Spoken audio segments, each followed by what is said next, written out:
హల్లెలూయా. Good morning. అందరూ బాగున్నారండి? క్షేమంగా ఉన్నారా? ఎటువంటి కష్టాల్లో ఉన్నా ప్రభు దగ్గరికి రండి, ప్రభు వాక్యాన్ని స్వీకరించండి, ఆయన వాక్యానుసారంగా జీవించడానికి ప్రయత్నం చేయండి, ఆయన అడుగుజాడల్లో నివసించండి. పరిశుద్ధాత్మ అభిషేకం మనందరిపైకి వచ్చి మనల్ని నడిపిస్తుంది. నీ కొరకు, మీ కుటుంబాల కొరకు మేము అనుదినము ప్రార్థన చేస్తున్నాం. మీరు ఎటువంటి పరిస్థితుల్లో భయపడని అవసరం లేదు. ఈరోజు దేవుని వాక్యం చెప్తుంది కదా, కీర్తనల గ్రంథము నుండి 20వ అధ్యాయము 2వ వచనాన్ని ఒకసారి జ్ఞాపకం చేసుకుందాం. పరిశుద్ధ స్థలములో నుండి ఆయన నీకు సహాయము చేయును గాక, సియోనులో నుండి నిన్ను ఆదుకొనును గాక. దేవుడు తన పరిశుద్ధ వాక్యమును దీవించును గాక. దేవుడు మంచి వాగ్దానం ఇస్తా ఉన్నాడు. పరిశుద్ధ స్థలములో నుండి ఆయన నీకు సహాయము చేయును గాక. దేవుని బిడ్డలారా గమనించండి, దేవుడు ఎంత అద్భుతమైనటువంటి మాట దేవుని వాక్యం ద్వారా మనం వినగలుగుతున్నాం. పరిశుద్ధ స్థలములో నుండి ఆయన నీకు సహాయం చేస్తాడు.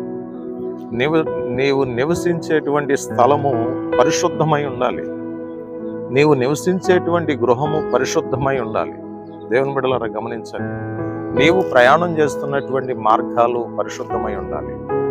నీ మనస్సు పరిశుద్ధమై ఉండాలి, నీ మాట పరిశుద్ధమై ఉండాలి, నీ నడవడిక పరిశుద్ధమై ఉండాలి, నీ వ్యక్తిగత జీవితం పరిశుద్ధమై ఉండాలి. ఈవెన్ మనం ఎవరితో మాట్లాడుతున్నా కానీ దేవుని బిడ్డలారా పరిశుద్ధంగా మాట్లాడాలి. ఈ లోక సంబంధమైనది ఏది కూడా మన నోట రానియకూడదు.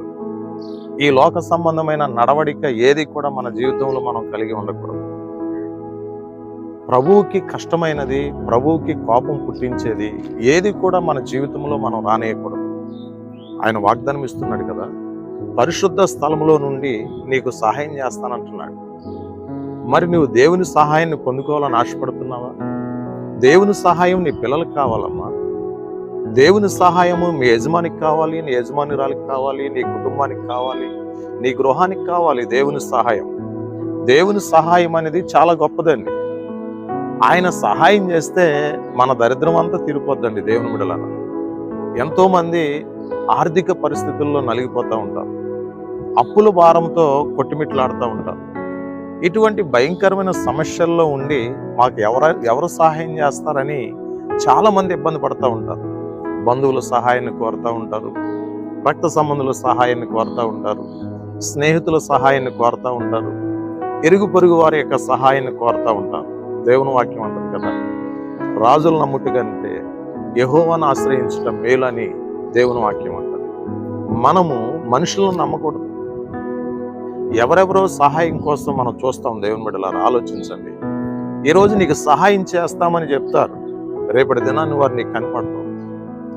అదే దేవుడు నీకు వాగ్దానం ఇస్తే ఎటువంటి పరిస్థితుల్లో పర్వతాలు తొలగిన, మెట్టలు తత్తరిల్లిన ఆయన నీకు ఖచ్చితంగా సహాయం చేస్తాడు. ఎక్కడి నుండి అంటే పరిశుద్ధ స్థలంలో నుండి ఆయన నీకు ఖచ్చితంగా సహాయం చేస్తాడు.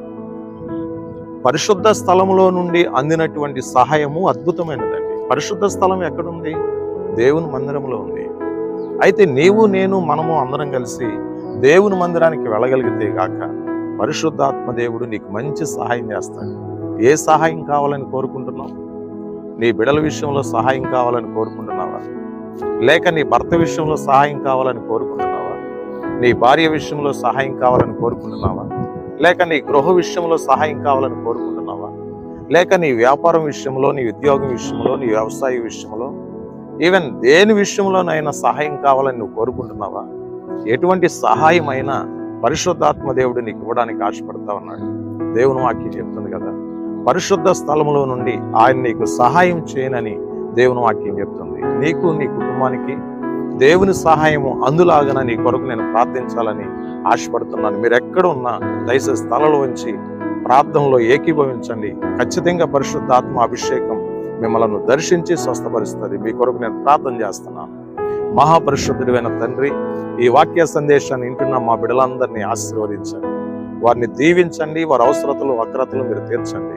పరిశుద్ధ స్థలంలో నుండి మీరు సహాయం చేస్తానని నీవు వాగ్దానం ఇస్తా ఉన్నావు నాయన. ఈ వాగ్దానాన్ని ప్రతి ఒక్కరి జీవితంలో నెరవేర్చి అద్భుతమైన కార్యం చేసి నీ నామానికే మహిమ తెచ్చుకోనమని యేసు నామములో అడుగుచున్నాము తండ్రి.